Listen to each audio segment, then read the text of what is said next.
Είδαμε όλες τις ειδήσεις σε όλα τα κανάλια, στη διάσκεψη του ΝΑΤΟ, και εγώ προσωπικά ως Έλληνας ένιωσα ντροπή. Είδα έναν τραγικό πρωθυπουργό να είναι στη φωτογραφία του ΝΑΤΟ πίσω-πίσω, γαλαρία, χωρίς να φαίνεται.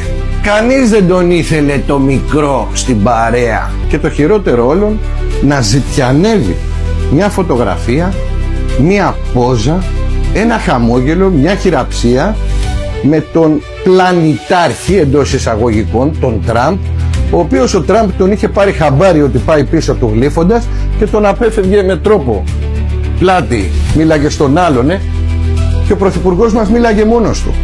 Εγώ δεν ένιωσα καθόλου υπερήφανος για όλα αυτά. Απέναντίας ένιωσα ταπεινωμένος, εξευτελισμένος, και βασικά εγώ όταν πάω σε ένα σπίτι επίσκεψη και μου φέρονται κατά αυτόν τον τρόπο, φεύγω γιατί νιώθω ντροπή, επειδή με έχουν απαξιώσει.